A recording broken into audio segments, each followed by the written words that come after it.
This is an opinion article from The Hill. The Hill is such a fucking bullshit cucked publication. So this is by Stephen Lubet. Who the fuck is Stephen Lubet? Oh, well, he's a legal scholar.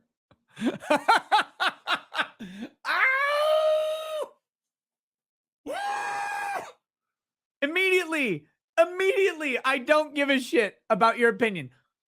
I'm a legal scholar. Oh, of course you fucking are. Look at this guy. Stephen Lubet. Legal scholar, Northwestern Law.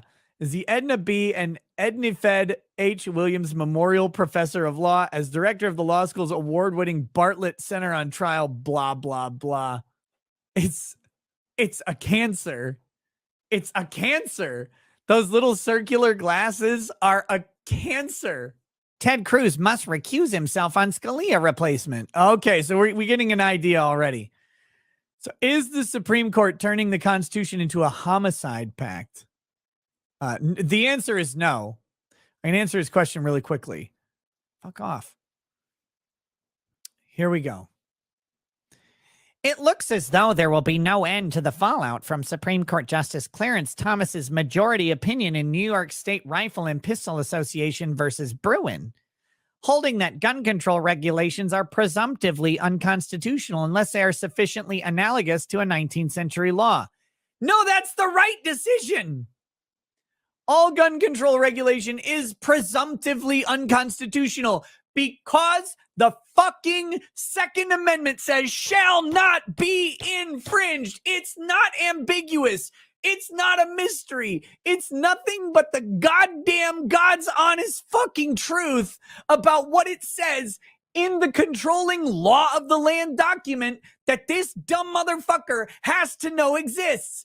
It's the rule of the country shall not be infringed. So yes, it is presumptively unconstitutional. Every single law regarding gun control, regulation of firearms or other arms, anything that seeks to restrict it is presumptively unconstitutional and must pass the requisite level of scrutiny, which should be strict. I don't know if they've actually fucking nailed it down to strict scrutiny yet, but they've got to do it because this is a fundamental enumerated right. Enumerated just means there's a number and it's written. It is known, right? Number 2, it's amendment number 2, right behind the other important one of speech fucking matters. It's not a goddamn mystery where we get this right. Abortion rights were a mystery. It was a Frankenstein's monster job of conglomeration of bullshit to try and get an end run into abortion because they thought that Norma McCorvey, Jane Roe, was raped by a pack of blacks. Because that's what she lied and said. And a bunch of justices believed her. And later she came out and was like, actually, no, that wasn't the real story. But they played every fucking lie in the book on Roe versus Wade. All of the lies to get the dumb simps on the court to agree with a fucking promiscuous woman who wanted to be pumped full of semen and then ended up spitting out a baby that she didn't want. Norma McCorvey changed her fucking tune later in life, but she lied to get that case. I've talked lately a lot about this. It's about the right plaintiff. And I'm sorry, but in 1970, gang raped by a pack of Mel Gibson's nightmares is absolutely the narrative you wanted to push abortion. Well, my God, we wouldn't want a miscegenated mixed baby coming out of that beautiful white woman. Oh, Jesus Christ, the simpery was off the scale. If OnlyFans existed back then, there would be no right to an abortion. It would never have happened because it would have been like, I could have jerked off to someone else. But these old fucking erectile dysfunction bigots were sitting on the bench and a woman came in and they're like Roger Rabbit. They can't stand themselves and they have to just do what she says because she lied over and over. And everybody involved knew that bitch was lying. They all knew she was lying except for the Supreme Court, the trial court, the appellate court, because she was lying to them and they didn't do any critical analysis of it. So what they did was they accepted a narrative on a perfect plaintiff, miscegenation, mixed baby syndrome in 1970, not acceptable for a white woman who is moderately high profile and fucking all sorts of important people. If they knew that she took a black dick, my God, who would fuck her after that? And the judges are all like, well, I would, but I don't want to say it. So they cemented Roe versus Wade. They did this shit. These people are god-awful monsters who distorted the Constitution over simpery. And I can't believe that nobody else will just fucking say it. These simps did the damage. They killed more blacks than any slave owner could have fantasized about in the wettest of Amistad dreams. Like they couldn't, they're like, God, how can I kill just one more African? Oh, I know how. Roe versus Wade. We got 45 million of them. Jesus, this is what they did. Like they were so, and it's all based on a lie. It was based on a fucking lie.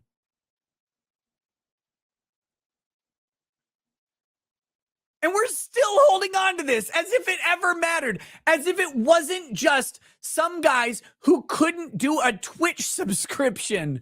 Like, again, if Justice Black or Justice White could have just subscribed for a month with their Amazon Prime subscription, Norma McCorvey would have been shut the fuck out during court.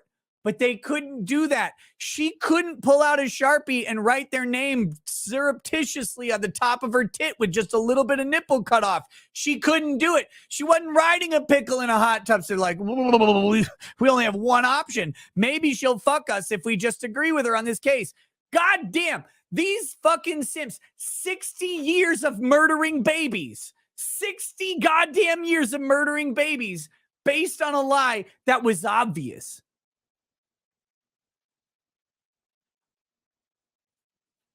Roe versus Wade was a very important decision. Okay, if you have not figured out that all this shit, if you haven't figured out that all this shit, all of these decisions, pro-Constitution, anti-Constitution, everything is made at a specific time in a specific place by specific people who are just fucking people. I've said it before, and I'll say it again. Every fucking judge on the planet is naked under the robes. They're all naked under the robes. That robe is nothing.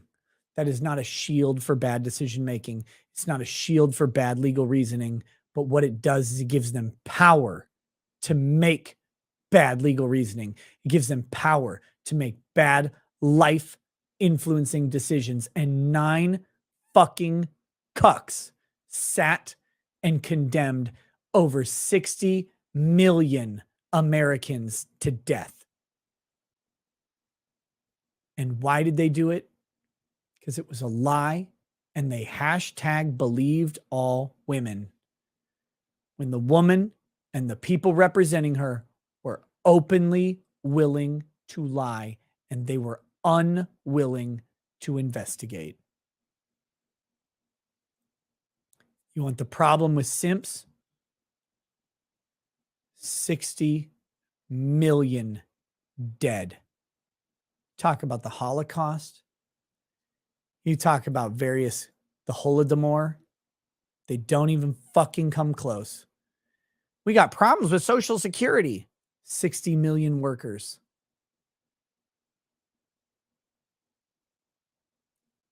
We got problems with military enlistment.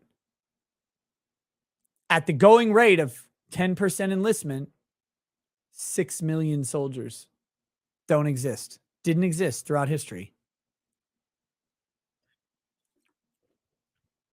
60 million taxpayers, 60 million Social Security contributors, 60 million potential innovators, 60 million murderers, 60 million rapists, 60 million car thieves, whatever you want. Like, it goes both ways.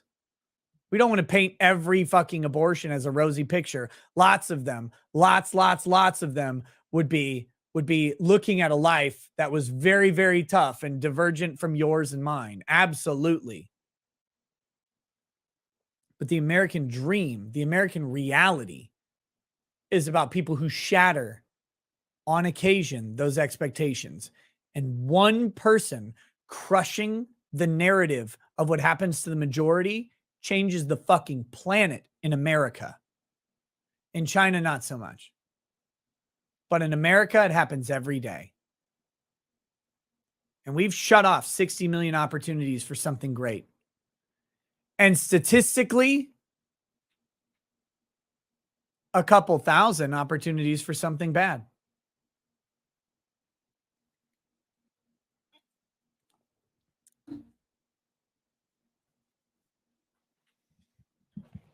All based on a fucking lie. Anyway, this is my soapbox. Thank you for talking to me. Thank you for coming to my TED Talk. Let's get back to this. The court's requirement of a close historical comparator has turned out to be almost impossible to satisfy. Good. Shall not be infringed. Shall not be infringed. Shall not be infringed. It's not fucking ambiguous, you dumb cuck. It's not.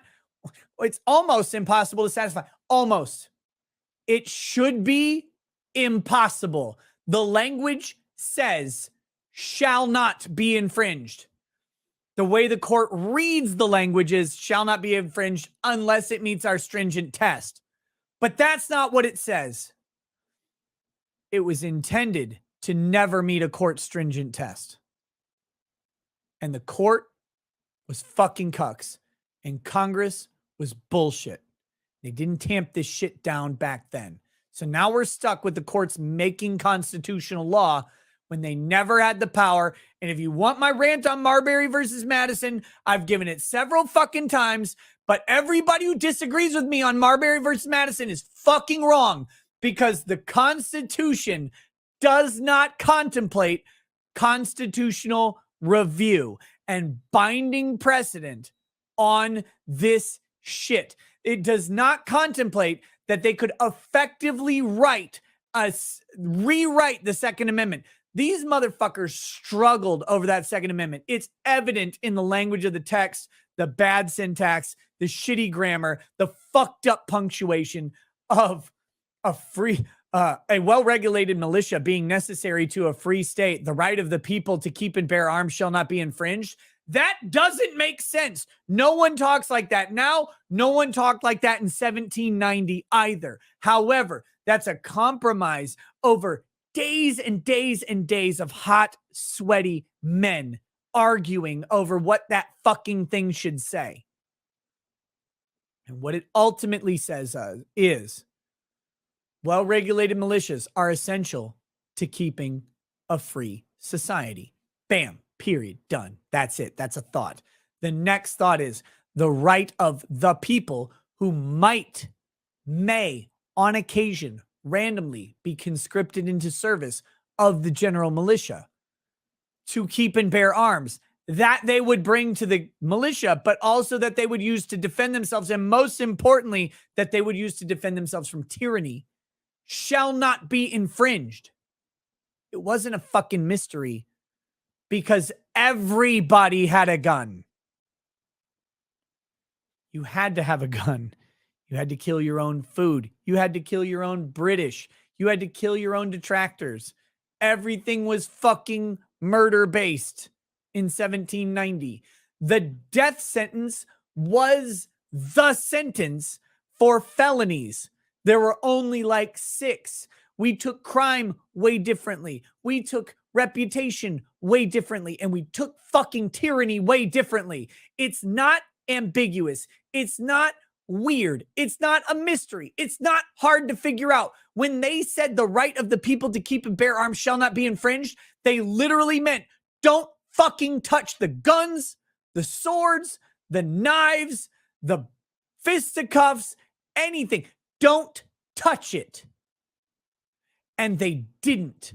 There were not laws restricting these ownerships. You could own a cannon. You could own a boat full of fucking cannons, and you could park it outside of Plymouth.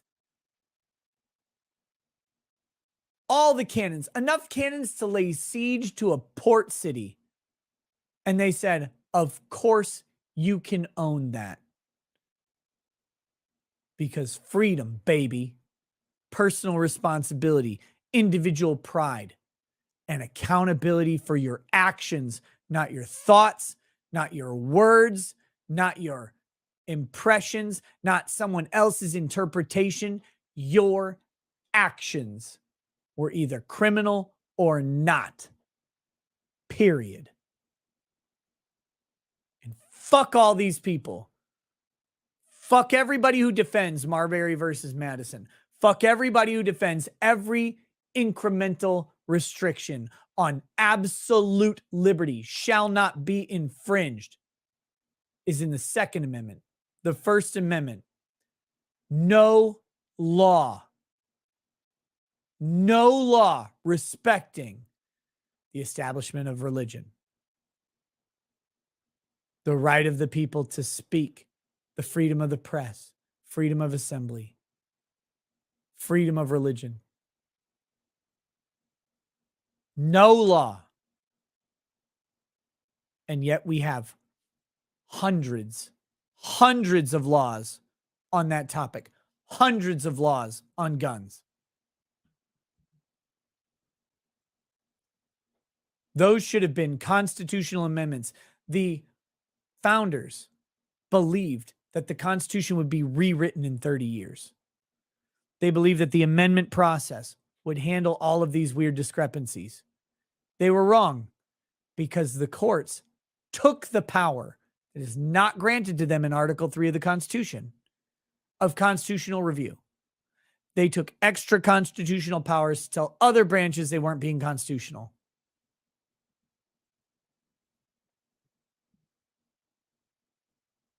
And we let them. Starting all the way back at the Madison decision, we let them do this. Well, 1803, something like that. Yeah, 1803, Marbury versus Madison. God damn, sometimes my drunk brain is a fucking encyclopedia. Holy shit. All right.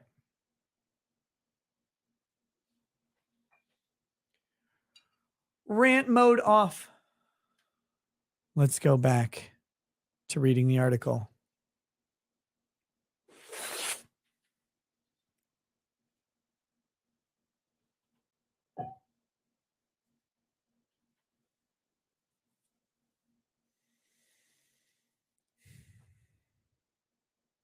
So it's almost impossible to satisfy, causing lower courts to invalidate or question otherwise reasonable laws.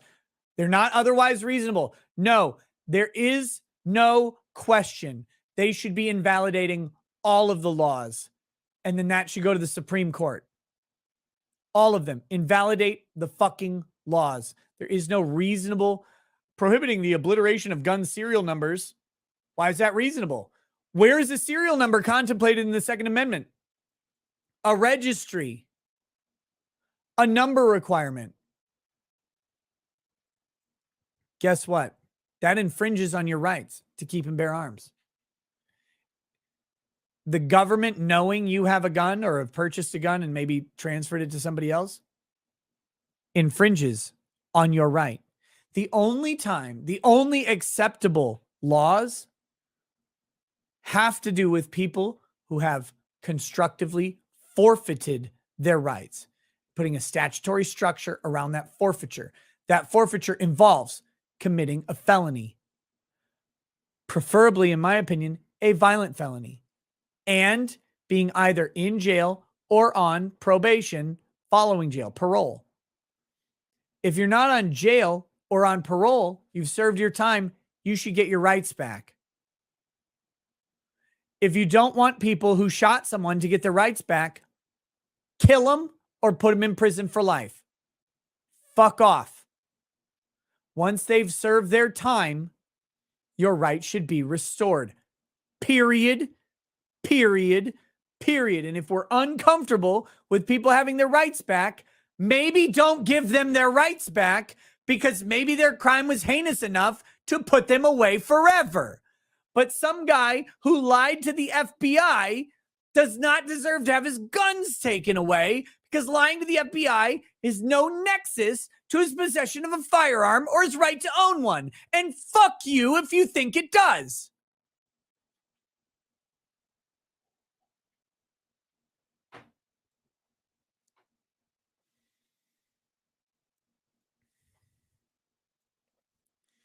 And firearm possession by convicted felons or domestic abusers. Why should look, it's really uncomfortable. Why should convicted felons and domestic abusers not possess firearms? Again, I think if you lay hands on your woman and she didn't ask for it, you lay violent hands on your woman, go to prison forever. Fuck you. Get killed. Fuck you. I don't care. What interest do I have? Do I beat my wife? No. Now, I get the whole problems with false accusations. We're talking ideals here. We're talking ideals. But if we're talking about gun control, domestic abusers, convicted felons, by the way, domestic abusers, this sweep up language involves misdemeanor domestic violence. That means if your wife is screaming at you about how you spent all night playing Halo 5 and you spit in her face, hypothetically, because she's being a cunt, go, pff. Misdemeanor domestic battery. No guns for the rest of your life.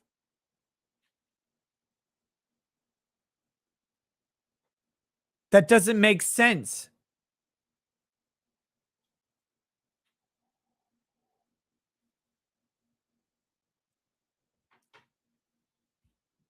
That doesn't make sense. Halo 5, this is 2015. Look, a lot of dads have to get shit for free or like on a Steam sale. Leave it alone. Don't you criticize me. This doesn't make sense. This isn't a guy who held his wife at gunpoint. Guy who holds his wife at gunpoint, go to prison forever. Guy who doesn't deserve prison forever for what he does to his wife, maybe he slaps her, right? Bad thing. Don't do it. Don't slap her. You go to jail for 60 days. You go to jail for a year. Like maybe it was a closed fist. You busted her jaw. You go, okay, we want this guy to go away, but like maybe he was drunk. Maybe there's a mitigating factor where he's not actually a danger. The situation's over. Do you take away his guns forever? Why? Why? He's not an ongoing threat. You've said so in your sentencing that he's not an ongoing threat. Why take his guns away forever? Let's stop fucking pretending that criminals who serve their time, do their probation and parole, for some reason need their rights abridged for the rest of their lives. That horse is AOC. That horse don't cunt. No, it actually does. It doesn't make sense. Why are we doing this? There should not be laws restricting this. Your right to keep and bear arms shall not be infringed. You have that right. The only way you should lose that right is through forfeiture of the right. And there can be statutory schema around forfeiture for sure, but it's got to be much more strict than it is now. Most recently, a judge held that the absence of a historical tradition of sufficiently analogous regulations limited New York's ability to restrict bringing concealed weapons onto others' private property. Why would you have a state law that says you can't bring a gun onto private property? Why does this make sense? Here's how you handle this. This is simple. If you don't want guns on your private property and you find out that a person brought a gun to your private property, you say, "Hey, Billy, I see you're packing and you also have a gun. I'm not a big fan of guns, and I'm going to ask you to go put your gun in a safe place, maybe in your car safe, maybe take it home, or maybe I can put it in my safe for a while until you're leaving. I'm just not a big fan of guns being out in good company." And Billy says, "Nah, buddy, I don't go nowhere without this PPK." Or whatever a gun is. I don't even know what guns are. I don't do it. You go, "Okay, well then, friend, I must ask you to politely vacate the premises." Billy says, "Nah." Then you call the cops and say, "Hey, I have asked this person to leave." They say no. Done. That's how polite society deals with it. But the reality is, you tell a gun owner, "Look, man, I'm going to have to ask you to either put your gun away somewhere or leave." People with close connections and good rapport will put the gun away. People with not as close connections or not as good rapport, they'll just leave. "I'm not welcome." That's cool. That's every gun owner I know, by the way, says, "If you don't want me there, I don't want to be there. Don't take my gun, but I don't want to be there. I'll just go anywhere else on the planet. It's fucking fine." This is how we handle this shit. There are laws around this. You don't need a separate law to make it some sort of fucking felony or whatever.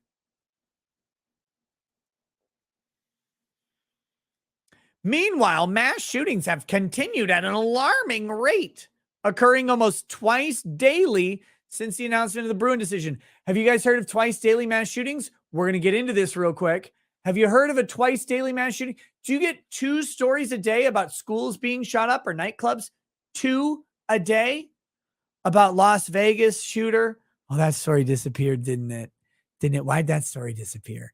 But about Uvalde, Parkland, is it 2 a day? But there's 2 a day mass shootings. What does that mean?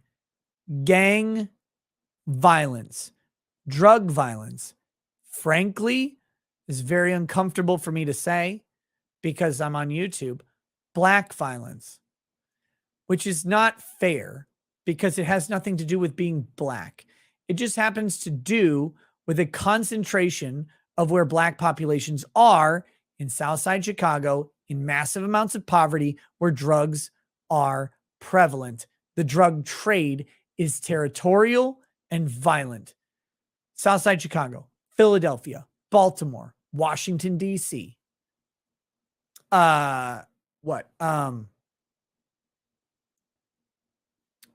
Houston, New Orleans, Detroit, L.A. It's not always black. Lots of times it's Latina. You go to Little Rock, Arkansas, it's white people dealing meth. Doesn't matter. You're talking about low economic opportunity, high economic impact of something like drugs, a black market thing that the government has artificially inflated the price of through risk, territorial nature, and then pride.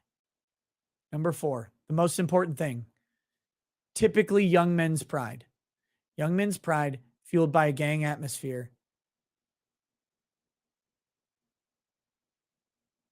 Fueled by culture. Fueled by an incessant need to make these men, boys, into something they aren't and shouldn't ever be. You tackle those 4 things, you eliminate it. You disregard major metropolitan areas. Actually, you disregard 4 major metropolitan areas, we become one of the lowest crime countries on earth. You disregard all major metropolitan areas, it's not even close. It's a fucking joke.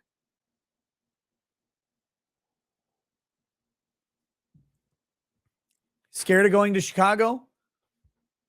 Be white and go downtown at 4 a.m. You'll be fine. Be white and wander into territory on the south side of Chicago. You may end up in a body bag. The most likely outcome, though, if you want to die in Chicago, be black and go into the south side of Chicago or live there. Actually, that's the more likely outcome. You live there. You get hit by a stray bullet. You get shot because you're in a territorial dispute with some other group. You're running drugs. You're engaged in otherwise criminal activity. This is the unspoken truth of American crime. The fucking overwhelming majority of our homicide rate is fueled, and specifically our mass shooting rate is fueled by other criminal acts. Some of those acts shouldn't be criminal. And if they weren't criminal, people wouldn't be engaging in them because there wouldn't be the economic opportunity.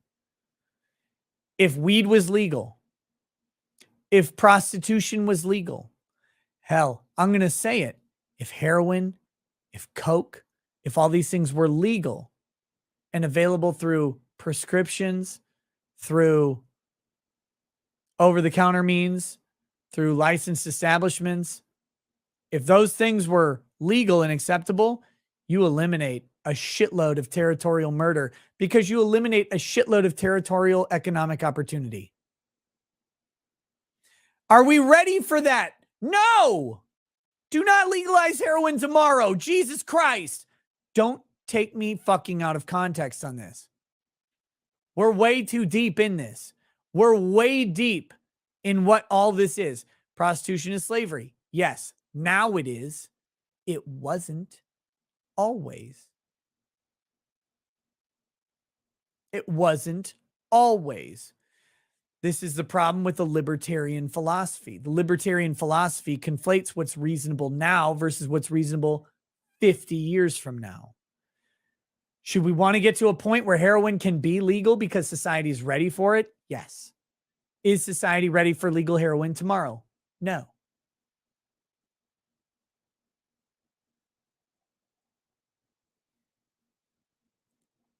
These are really fucking important distinctions. But we don't get to pretend that we didn't build the murder factory that we built.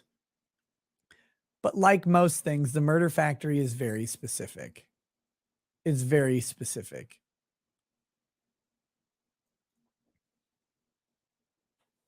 All right. No one's heard of twice daily mass shootings because the twice daily mass shootings involve a mass shooting is a shooting of 3 or more victims. That's a mass shooting. Doesn't involve death. Has no criteria for what caused the mass shooting, the motivations behind it. The overwhelming majority of mass shootings are gang or drug related. Period. Period. Period. It just is. Always has been. If you're okay with that, cool. But if you want to solve it, you got to tackle those issues. Tiny Tree Hand says, retired drug dealer. You're right. Dude, I know. It's not a secret. It's not a secret on any of this stuff. It's just reality.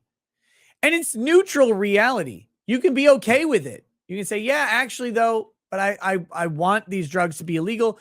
The overall harm to society is worse than what's going on. That's a reasonable position, by the way. Heroin, fucking bad. Meth, devastating. Cocaine addiction, horrifying. Terrible things have been done. Crack, fentanyl. We see what these things do to lives, to societies, to groups, to cultures, to people. You can say, yeah, we'll take the murder over that stuff. Fine. Society gets to make those decisions. Will you fucking stop? Jesus, it's loud. All right, I had to turn off the air conditioner. When it gets really cold, it squeaks. Okay. It's a trade-off. It's a trade-off. Freedom, liberty, these are always trade-offs. Acceptable levels of risk. What does society want? If society thinks that drugs are more detrimental than mass shootings, fine. They might be, actually.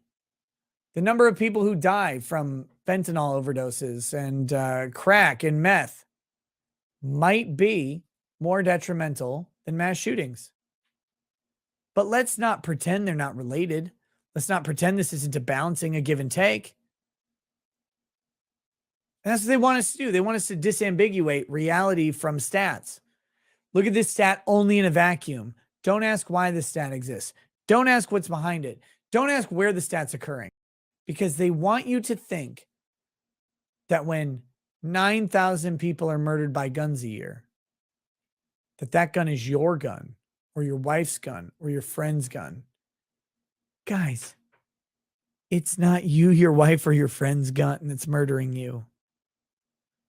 The overwhelming majority of gun homicide occurs in low economic areas with high drug influence involving a perpetrator and a victim who are party to illegal transactions. That is the overwhelming amount of murder in the United States. It's not gun homicide, I should say. It's not even fucking close to the rest of gun homicide.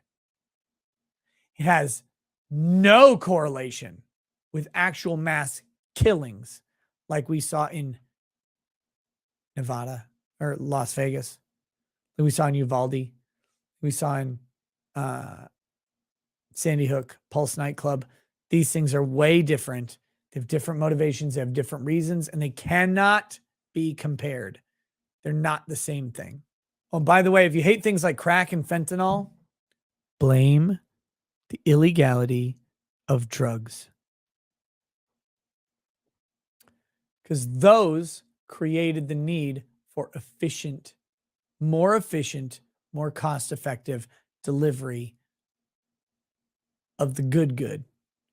People smoking opium, not anywhere near the level of death as people eating fentanyl. It's reality. Okay. At homes, businesses, schools, shopping centers, parties, bars, nightclubs, street corners, hospitals, and a 4th of July parade, often with legally obtained firearms, including semi-automatic rifles. Yeah, legally obtained firearms, sort of. Not always by the perpetrator, but otherwise legally obtained, sure. But that's freedom, baby. You obtain a legal thing legally until you can't. It defers to innocence. It defers to the idea. Why wouldn't it be legal to acquire the firearm? Have we ever asked that fucking question? Well, it's a legally acquired firearm. Why shouldn't it have been legal? Well, they were crazy. What did they do? They said stuff on Facebook. What did they do? If the answer to that question isn't threaten to murder someone, what did they do? It did not have to be that way. In 2008, the Supreme Court held that Second Amendment protects an individual right to possess firearms. This is Heller. 2 years later, this is McDonald. The court made it clear that the right to keep and bear arms for the purpose of self-defense is applicable to the states as well as the federal government. Those decisions still left the scope of the Second Amendment right to be determined. Remember what the Second Amendment right is. The right of the people to keep and bear arms shall not be infringed. That's the scope. The scope is shall not be infringed. In other circumstances, even fundamental constitutional rights may be subject to valid limitations when the government can currently demonstrate a sufficiently compelling interest to survive strict scrutiny. Oh, stop it, you fucking liar. If they apply strict scrutiny to the Second Amendment, this cunt will have his period all over the hill. This fucking loser will have a goddamn conniption over strict scrutiny being applied because strict scrutiny defeats the NFA. Period. The NFA does not survive strict scrutiny. Bump stock ban, gone. Not a fucking chance does it survive strict scrutiny. Magazine ban, gone. No way does it survive strict scrutiny. None of these things survive strict scrutiny. There's no way. This guy is lying through his fucking teeth because if he's invoking strict scrutiny, he knows he is 90 9% on the losing side of the issue. A similar approach to the Second Amendment, please apply strict scrutiny, would have allowed lower courts to at least consider the value of existing firearm laws in relation to the constraints they impose on gun owners. Nope. Actually, that's not true. Because if it's strict scrutiny, it has to be a compelling government interest. And then it has to be the minimally invasive means to accomplish the compelling government interest. It's a two-prong test, and it's fucking hard. It's fucking hard to meet the two-prong test. Because the first one is this interest even compelling? The second one is this narrowly tailored to not sweep up otherwise legal activity? No is the answer. Basically, never. You can't. But even that modest evaluation has been foreclosed by the Supreme Court's command. As one judge put it, that a gun regulation's constitutionality hinges solely on the historical inquiry as the only consideration. Good. That amendment was written in 1790. It should be treated that way. The court's embrace of an exclusively historical method of constitutional review represented an ideological triumph for Justice Thomas, who had been pushing for it in a series of dissenting opinions for years. Good. And he finally fucking won. In one solo dissent, for example, Thomas argued that judicial bias in a death penalty case should have been determined according to the historical treatment of judicial disqualification as it stood in 1768, under which a judge was disqualified for direct pecuniary interest and for nothing else. Who cares? Why is that a problem? That has nothing to do with this case. The court's majority fortunately rejected Thomas's extreme position, applying contemporary due process contemporary principles to something written in 1790. Think about that. Contemporary principles to something written in 1790. Why? Why are we applying contemporary principles that have been warped and molded by 250 fucking years?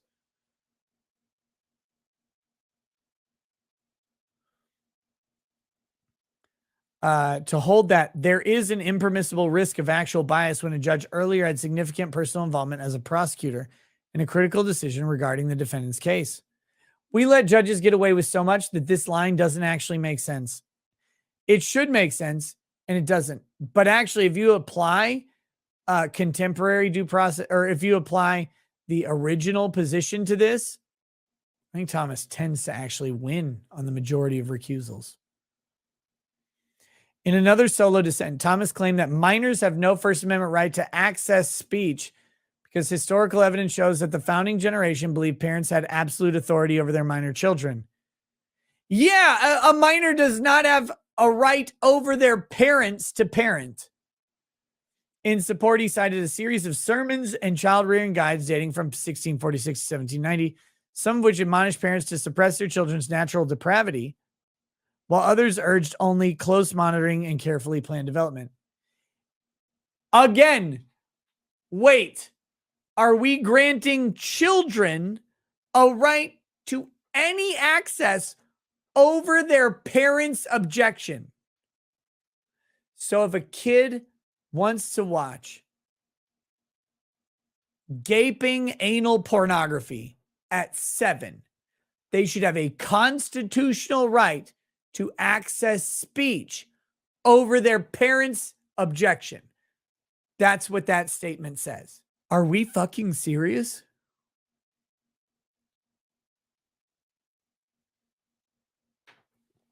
Are we fucking serious?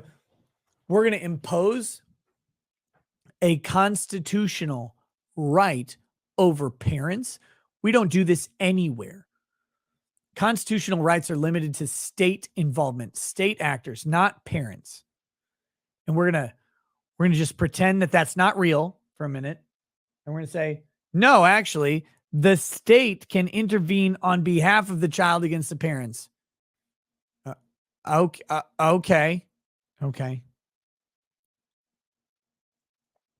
From these sources, Thomas, alone among the justices, concluded the First Amendment conferred no rights to children in 1791, therefore continues to exclude them today. This actually is not a strange belief.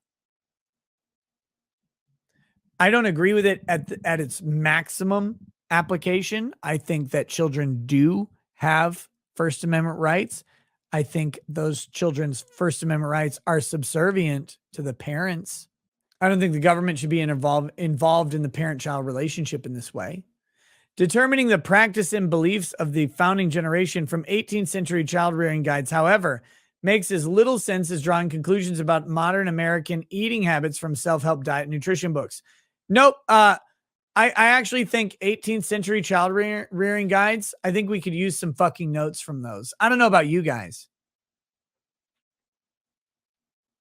but I think we could use some fucking notes from those.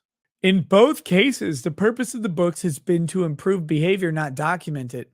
If anything, the hectoring of parents by ministers and other authors suggests that young people in the late 18th century had access to more reading material than the most rigid disciplinarians deemed wise. Yes. So? Thomas has ultimately succeeded at a long game, but his victory comes at a severe cost. Under Bruin's holding, a gun regulation must be invalidated unless the court can locate a well-established and representative historical analog, good, dating to the 19th century. Reasoning from a silent record is perverse. Reasoning from a silent record, reasoning from nothing is perverse. Yes. Always. At all things.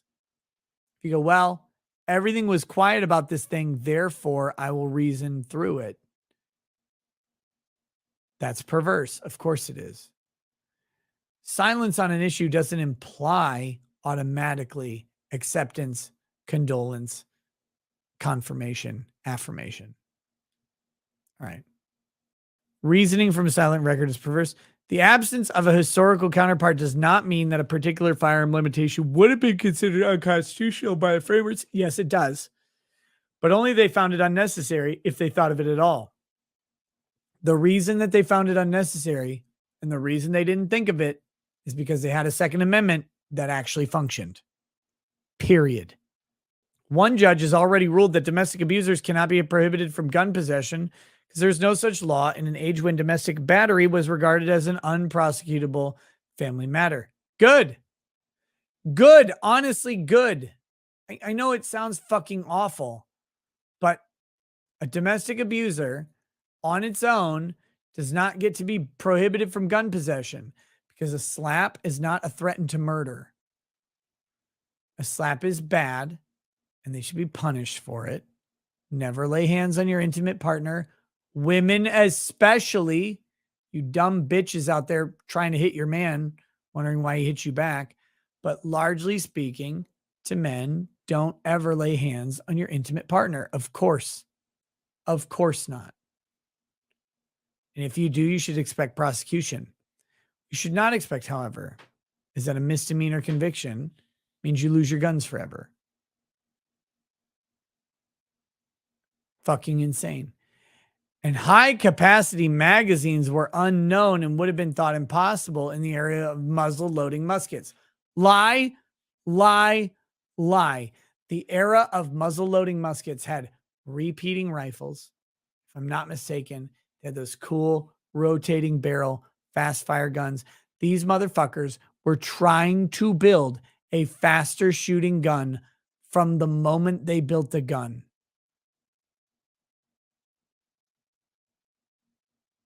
It's fucking insane that they think this. It's legitimately insane. There's no logical, sensible, or moral reason to confine today's gun laws to the provisions favored by the 19th century property owners, well, except for the Constitution. Other than a dogmatic commitment to so-called originalism, no matter how much carnage follows. In 1949, wait, are you appealing to the past? Justice Robert Jackson famously cautioned there is danger that if the court does not temper its doctrinaire logic with a little practical wisdom, It will convert the Constitutional Bill of Rights into a suicide pact. This is the first fucking loser to write extensively about how your rights under the Bill of Rights are bad. Because remember this. All of this is to tell you that your rights are bad. And the good thing is that the government has abridged your rights. This is a cop.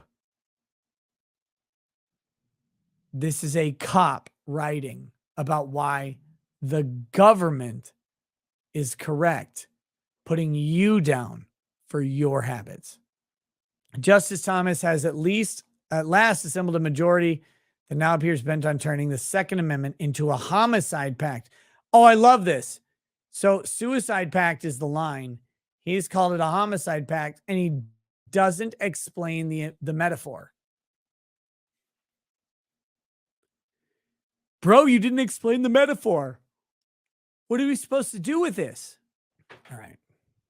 So there you go. There's the article about Clarence Thomas forcing the Supreme Court into a homicide pact, which is not an explained or defined metaphor or anything else. It's fucking insane. How's it a homicide pact? You don't like it? You're going to die from it?